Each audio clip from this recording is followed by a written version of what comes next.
Get that piece of junk out of here, old man. A bar patron shouted. The veteran didn't respond, just kept working on his bicycle chain. Less than 10 minutes later, the thunderous roar of Harley engines filled the air, converging from all directions, lining the entire street. What transformed contempt into overwhelming respect? Welcome to QH, let's uncover what really happened. Clayton Briggs adjusted his faded Marine Corps cap as he pedaled his old bicycle through the small town of North Haven. At 71, his weathered face told stories his lips rarely shared, years in Vietnam that had taken more from him than just his youth.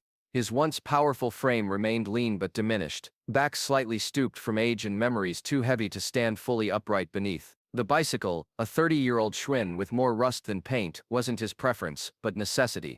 After his third heart attack, doctors had revoked his license. Too proud to ask for rides and too independent to stay home, Clayton had pulled the old bike from his garage and made it his daily companion. Today's journey was his monthly trek to the VA clinic 6 miles outside town. The doctors monitored his heart, adjusted his medications, and pretended not to notice when he downplayed his pain. Clayton never complained. He'd seen too many good men die in the mud of Southeast Asia to waste breath bemoaning his own discomfort. What few people in North Haven knew was that Staff Sergeant Clayton Jenkins had once saved 5 men from certain death. During an ambush near Da Nang in 1969, he'd carried wounded comrades through enemy fire, returning again and again until everyone was safe. The paperwork for his Silver Star had been lost in the chaos of war, and Clayton had never pursued recognition. Just doing what needed doing, he'd say on the rare occasion someone asked about his service. The afternoon sun beat down as Clayton pedaled past Main Street's small businesses. His breath came harder than he liked to admit, but the clinic appointment couldn't be missed. His route took him past the Thunder Road Tavern, a popular gathering spot for motorcycle enthusiasts from 3 counties. The weekend crowd was already forming, leather-clad riders lounging outside, bikes gleaming in the sunlight. Just as Clayton passed the bar's entrance, he felt his bicycle lurch beneath him. The chain, already stretched and worn, had finally snapped. The sudden stop nearly toppled him, but he caught himself and dismounted with as much dignity as his aching joints allowed. Kneeling beside his bicycle, Clayton assessed the damage. The chain had broken cleanly, fixable, but messy work. He reached into his small tool pouch, extracting a chain tool and rag. His gnarled fingers, still strong despite their arthritis, began the familiar repair. "Hey, you can't park that piece of garbage here," a voice called from the bar entrance. A heavy-set man in his 30s, wearing a leather vest over a stained t-shirt, glared at Clayton. "This ain't a repair shop for trash bikes." Clayton didn't look up, just continued working. "Won't take but a minute, sir. Chain broke." "I don't care," the whole damn thing exploded. "Move it somewhere else," the man's voice carried, drawing attention from others at the bar. A small crowd formed, watching the confrontation with amused interest. "Let the fossil figure it out," someone called, prompting laughter. Another voice, "Probably can't afford a car, pathetic." Clayton felt their eyes on him, the mockery, the dismissal. He'd faced worse, of course. Far worse, but something about public humiliation still stung, even after all these years. For a moment, he considered abandoning the repair, dragging his bicycle down the street, away from the jeers. Instead, he simply continued working, fingers steady despite the audience. There was dignity and silence in doing what needed to be done, regardless of who approved. It was a lesson he'd learned in war, and carried through peace. "When everyone turns away, only conscience remains," his father had once told him.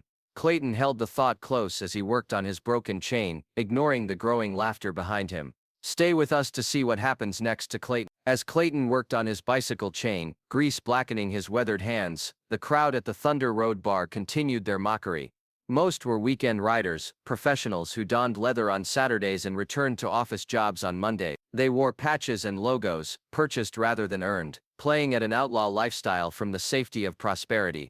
What they failed to notice was the particular cap Clayton wore, faded olive drab with the Marine Corps emblem, worn not as fashion but as identity. They missed the small purple heart pin affixed to its side. They didn't recognize the quiet dignity in his posture, even kneeling on dirty pavement. One man, however, saw more. Seated slightly apart from the others, was Michael Master Gunnery Sergeant Hayes, a 58-year-old former Marine gunnery sergeant, who'd served in Desert Storm. His trained eye caught details others overlooked. The military bearing that never truly leaves a Marine, the particular way Clayton organized his simple tools, the flash of a tattoo on his forearm when his sleeve pulled back. As Clayton rolled up his cuff to keep it from the chain grease, Hayes caught sight of a distinctive emblem, the Force Recon insignia, faded with age, but unmistakable to those who knew. Force Reconnaissance, the Marines' elite special operations unit, was not something a person claimed lightly. Hayes pulled out his phone, typing quickly before sliding it back into his pocket. His eyes never left Clayton, even as he reached for his beer. The harassment intensified. A younger rider, emboldened by alcohol and his friends' laughter, sauntered over to where Clayton worked. "Hey, Grandpa, you're bringing down property values," he called, gesturing to the expensive motorcycles lined up outside. "This is a place for real rides, not kiddie toys." Clayton didn't respond, just wiped his hands on the small rag he carried. "You hear me, old man? Or are your hearing aids broken too?" A few patrons laughed, but others began to look uncomfortable. Making fun of an old man fixing a bicycle had stopped being amusing and started feeling mean-spirited. A woman sitting at an outdoor table whispered to her companion, "Someone should help him instead of being jerks." Her friend shrugged, "Not our problem. He shouldn't have stopped here." A young boy, perhaps 9 or 10, watching from the sidewalk with his father, tugged at his dad's sleeve. "Why are they being so mean to that old man?" The father, uncomfortable but unwilling to intervene, merely replied, "Sometimes people have bad days, son, but he's not anything wrong," the boy persisted. "Let's go," his father said, steering him away. "It's none of our business." Clayton felt each barb, each laugh, but his expression revealed nothing. He'd endured far worse than mockery. Still, as he worked on the stubborn chain, memories surfaced unbidden, of comrades who never grew old, of welcome home parades that never materialized, of a nation that had largely forgotten its promises to those who served. Inside the bar, Gunny Thompson watched through the window, his phone buzzing with incoming messages. He read them, nodded once to himself, and slipped outside. Walking to his motorcycle, he made a brief call. "This is Gunny, we've got a brother in need at the Thunder Road, Vietnam era. Force Recon by the look of him. Some disrespect happening." He listened briefly. "Roger that, I'll stand by." He returned to his seat, signaling for another drink. To a casual observer, nothing had changed, but Gunny's eyes now held purpose, watching the scene with calculated patience. Clayton had nearly completed his repair when the door to the bar swung open again. The first heckler emerged, now flanked by 2 friends. Liquid courage had transformed his disdain into aggression. "Time's up, old-timer," he announced, approaching Clayton's bicycle. "We've got real customers trying to enjoy themselves." With deliberate disrespect, he placed his boot on Clayton's front tire, applying pressure.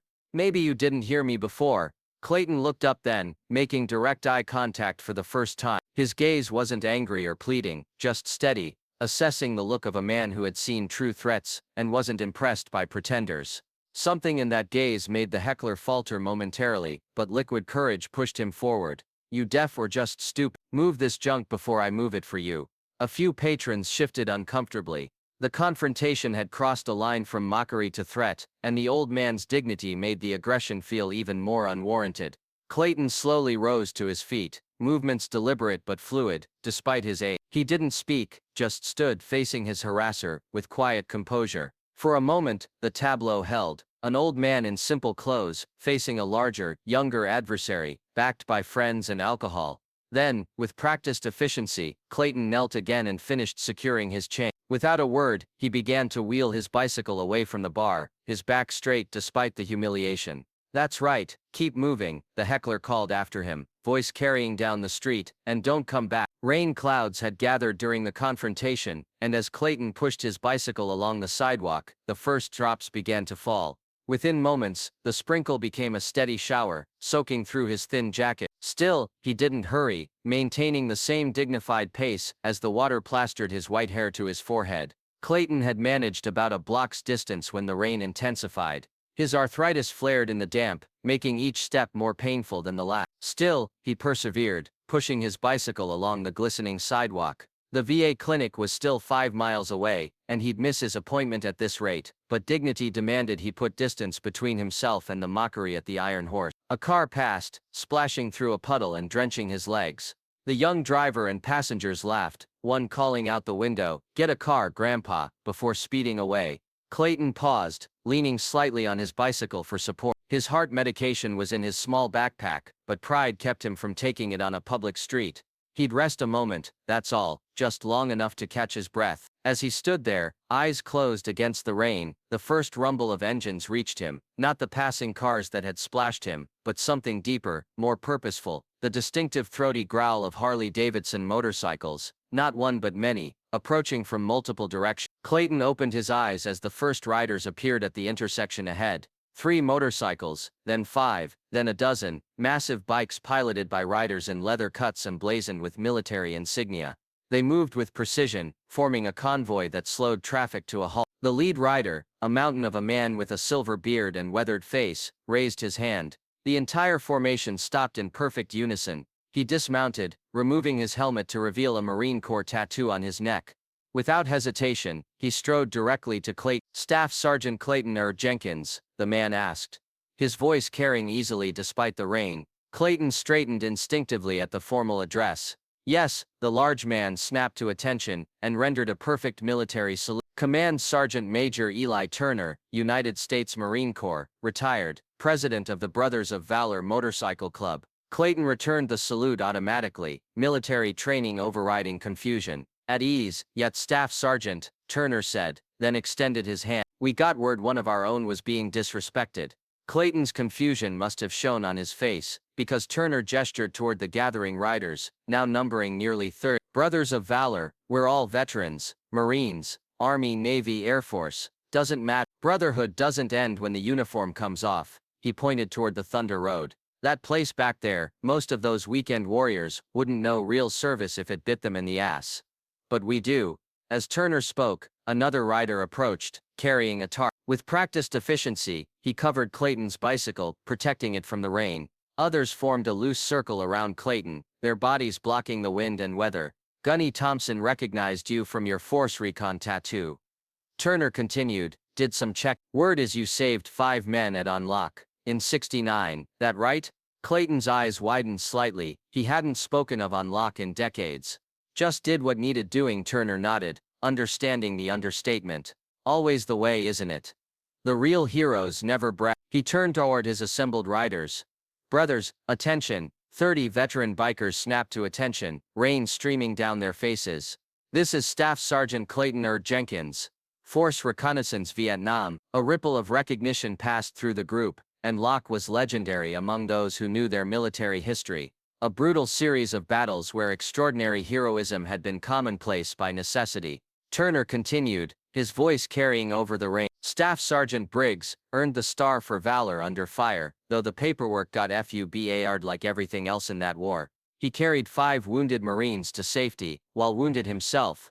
The assembled veterans maintained their position of respect despite the downpour. Turner turned back to Clayton, his voice softer now, meant for one man rather than many. "Sir, it would be our honor to escort you wherever you need to go today." Clayton stared at the assembled riders, momentarily speechless.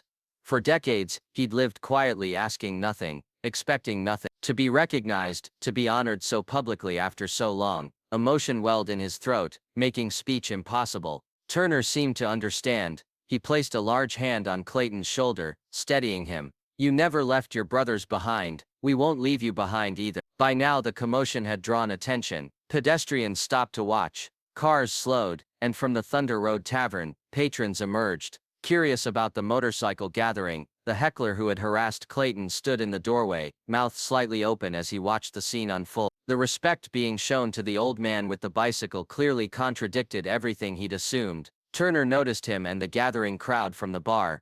His eyes hardened as he recognized the types who had mocked a veteran. With deliberate steps, he approached the Thunder Road. Clayton's bicycle wheeled respectfully beside him by another veteran. The crowd parted nervously as Turner stopped before the heckler. "This bicycle," Turner said, voice carrying to all listeners, "belongs to a man who earned the right to stop anywhere he damn well pleases in this country." He looked directly at the heckler. "While you were still in diapers, he was saving American lives under enemy fire." The heckler's face flushed, trapped between embarrassment and defensive anger. "How was I supposed to know?" "You weren't," Turner cut him off. "That's the point. You never know who someone is, what they've done, what they've sacrificed. So maybe the right response when seeing an old man with a broken bicycle isn't mockery." By now dozens of onlookers had gathered, many recording the confrontation on their phone. The heckler, realizing he was being filmed, took a step back toward the bar's entrance. "Whatever, man, it's just a bike," he muttered. Turner shook his head. No, son, it's never just about the bike, or the car, or whatever. It's about respect, something you might want to learn before you get much older. He turned his back on the heckler, a dismissal more powerful than any further words, and returned to Clayton, who stood surrounded by veteran bikers, each one treating him with the deference. Do a hero. Now, Turner said, about that escort. Where are you headed, Staff Sergeant? VA clinic, Clayton replied, finding his voice at last. Got an appointment, Turner nodded. Then you'll arrive with an honor guard. He raised his voice. Mount up, brothers, we're escorting a hero to the V. The rain continued falling, but none of the veterans seemed to notice as they returned to their motorcycles. One rider produced a small American flag, which he affixed to Clayton's bicycle. Your chariot awaits, Staff Sergeant, Turner said, with a smile, gesturing to a sidecar attached to his own massive Harley. Your bike will follow safely. As Clayton settled into the sidecar, the engines of 30 motorcycles roared to life in unified tribute. The sound echoed down the street, drawing every eye to the impromptu parade, forming around one humble bicycle and the quiet hero who rode it. If you believe that true honor is never lost, type respect. The escort to the VA clinic was just the beginning of a transformation in Clayton Briggs' life. Word of the incident spread rapidly, first through veteran networks, then through local media, and finally through social media, where videos of the confrontation and subsequent honor guard went viral. The Brothers of Valor Motorcycle Club unanimously voted to make Clayton an honorary member, though he still preferred his bicycle to the thundering Harleys. He accepted their leather vest with quiet pride, wearing it to their monthly meetings, where younger veterans listened intently to his rare stories of Vietnam. Clayton's modest pension had always limited his activities, but the brothers ensured he never missed medical appointments or lacked transportation. More importantly, they provided the camaraderie he'd been missing since losing his last Vietnam-era friends to age and illness. With gentle encouragement from Turner and others, Clayton began volunteering at a local youth center, teaching bicycle repair to children from low-income families. His patient instruction and quiet dignity made him a favorite among kids who had few positive male role models. He never raises his voice, 12-year-old Miguel explained to a visitor, says a man who yells hasn't figured out what he really wants to say yet. The bicycles repaired in Clayton's workshop went to children who couldn't afford them otherwise. Each bike left with a small American flag attached, and basic maintenance lessons from Clayton himself. Freedom needs maintenance, he would tell each child. That's true for bicycles and countries both. The Thunder Road Tavern underwent its own transformation. The owner, embarrassed by how his patrons had treated a decorated veteran, commissioned a large mural on the building's sidewall. It depicted Clayton with his bicycle, surrounded by a protective formation of motorcycles. The simple caption read, "No brother left behind." The heckler who had confronted Clayton made his own journey. After facing community criticism and some personal reflection, he approached Clayton at the youth center, offering an awkward but sincere apology. I didn't see you, he admitted. I just saw an old man with a broken bike. Clayton accepted the apology with characteristic grace. Most important things in life can't be seen at first glance, he replied. Takes time and attention to notice what matters. Perhaps the most meaningful change came from the children who witnessed Clayton's quiet example. They observed how he moved through the world, without complaint, without seeking attention, doing what needed doing with whatever tools were available. 10-year-old Sophia expressed it best in a school essay titled, My Hero. Mr. Clayton never talks about being brave. He never tells us to respect him. He just fixes bikes and listens when we talk. But my dad says he saved people in the war, and now he saves bikes for kids who need them. He shows us that you don't have to be loud to be important. You just have to be there when someone needs help. On Veterans Day, the town organized its first military appreciation parade in decades. Clayton reluctantly agreed to serve as Grand Marshal, riding his freshly painted Schwinn bicycle at the procession's head. Behind him rode the Brothers of Valor, and behind them marched dozens of children on bicycles. Clayton had repaired. As the parade passed the Thunder Road Tavern, the riders stopped. In a moment of unplanned ceremony, they formed a corridor of honor leading to the mural bearing Clayton's image. Clayton, overwhelmed by the gesture, could only nod his thanks as applause erupted from the crowd. Sometimes, Turner told a reporter capturing the moment, it just takes one quiet person standing firm to remind the whole world that honor is never forgotten. For Clayton Briggs, who had spent decades in the shadows of his own sacrifice, that reminder had come full circle.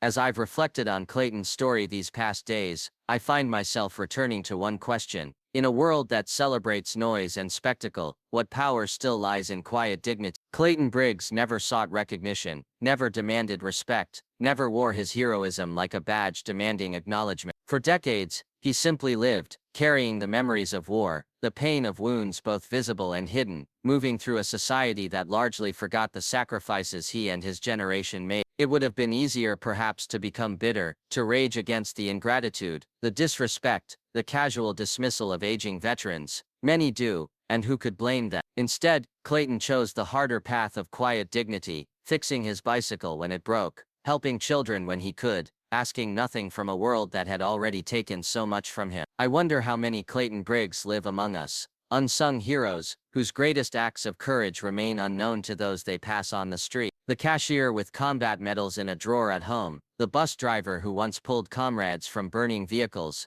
the janitor who bears scars from saving others. We pass them every day, these quiet warriors, often without seeing them at all, until someone like Master Sergeant Turner recognizes a brother, and suddenly the invisible becomes visible. What strikes me most about this story isn't the confrontation at the Thunder Road Tavern, or even the dramatic arrival of the Brothers of Valor. It's the moment Clayton stood up from fixing his chain, looked his harasser in the eye without anger or plea, and simply continued his journey. That quiet dignity, the refusal to be diminished by another's scorn, represents a kind of courage we rarely celebrate but desperately need. Have you ever encountered someone whose silent strength commanded your respect? Someone who didn't demand recognition but deserved it completely? Someone whose quiet actions spoke louder than another's shouted claims? They exist in every community, the unassuming heroes who serve without fanfare, sacrifice without acknowledgement, stand firm without seeking applause. They remind us that true character isn't displayed in moments of glory, but in ordinary moments when no one important seems to be watching. In a culture obsessed with fame and noise, perhaps we need Clayton's example more than ever. The reminder that some forms of courage never shout, some forms of strength never flex, some forms of honor need no advertisement. There are heroes without headlines. There are warriors who fight with patience rather than weapons. There are champions whose victories come in moments of quiet dignity, when it would be easier to break. The next time you see an elderly person struggling with a task, a veteran sitting alone, or anyone facing mockery with quiet grace, remember Clayton Briggs. Remember that behind unassuming exteriors often lie extraordinary stories of courage and sacrifice. Subscribe to QH Incredible Stories, where those who deserve remembrance are never forgotten. Type remember if you believe that true honor never grows old. We told their story, you gave it meaning. Thank you. In the quiet hours after the parade, Clayton sat beside his old Schwinn, watching children ride bikes he had once restored. The echoes of engines faded, but the echoes in his heart did not. He never asked to be seen, but now that he was, he carried it humbly, not as a weight, but as a torch. In every act of dignity, he reminded them all that courage isn't loud, it's constant.